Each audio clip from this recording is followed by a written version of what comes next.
এটা বলার সুযোগ আবার পাবে। তবে এখন দেখে নেব যার কথা আমি এত করে বললাম, and আমি সবাইকে গিয়েই অ্যাকচুয়ালি বলছি, the one, the only Rukmini Maitra. Come on, come on, সবার চিৎকারটা যেন না থামে। Come on, হাততালি, come on, boy। Rukmini please এখানে চলে আসো, আমরা সরাসরি কথাটাই বলে নিই আগে। এবং তবে তার আগে খরচা যদি তুমি এখানে দাঁড়াও একটুখানি, ওই পুই পুইটা দুজনের একবার হতে পারে একটু আউটস্ট্যান্ডিং। রুক্মিণী এইখানে দাঁড়িয়ে পড়ি। Rukmini, how was it being a part of board? কি বলি বলো তো, আই থিঙ্ক আজকে প্রথম কথা যেটা আমাকে বলতে হবে যে আমি নিশা। তুমি কি বলছো তাহলে তুমি ঈশা নও?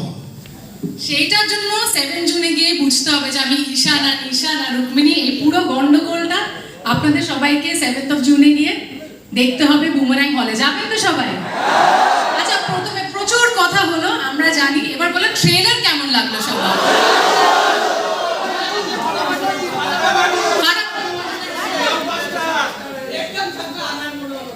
ও তাহলে 1 2 3 4 জিদ্দা এখন সুপারম্যান সুপারম্যান সুপারম্যান।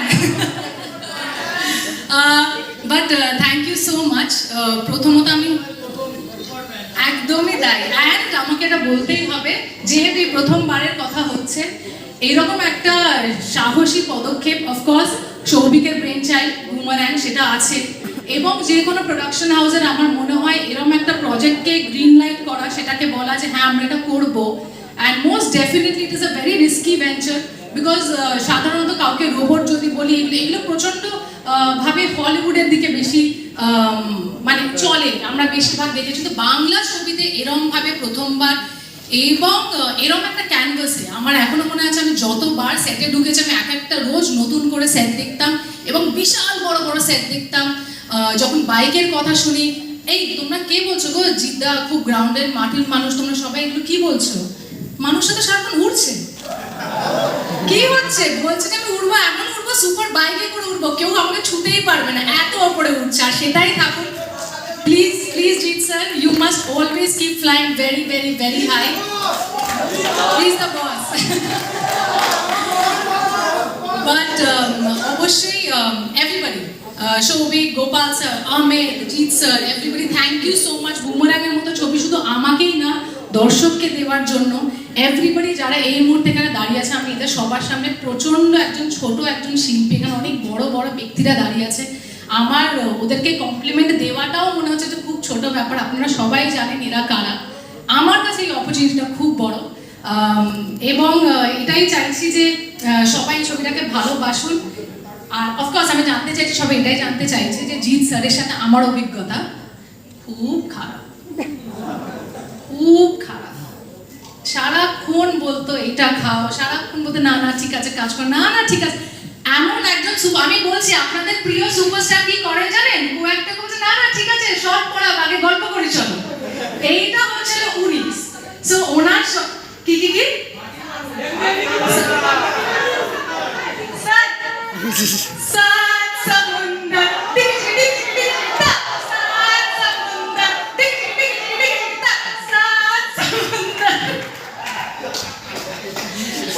এইটাই আমাদের চলতো।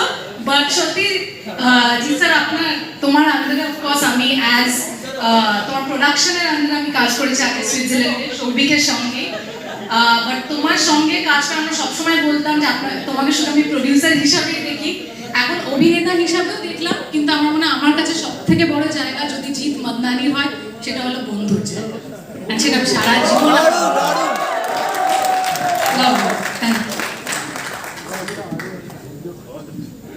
আমাদের 12টায় ছাড়তে হবে না। Thank you so much. একটা জোরে হাততালি রুক্মিণীর জন্য please everyone, please. such a sweetheart. Now মাইকটা খারাপ হয়ে যাচ্ছে নাকি? 12টা বেজে গেছে। Thank you so much. এলাম টাটা চলো ভাই। Okay thank you, it was lovely. Tata Joy ভাই।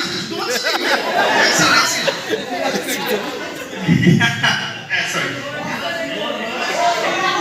ওকে, একটা জিনিস আমাকে জানাতেই হবে, সেটা হচ্ছে আজকে অসংখ্য ধন্যবাদ আর্টেজকে এবং জয়দীপ দাকে। এই এত সুন্দর একটা ইভেন্ট হতো না যদি না তাদের সাহায্য আমরা পেতাম। তো thank you so very much আর্টেজ অ্যান্ড জয়দীপ দা, একটা জোরে হাততালি তাদের জন্য।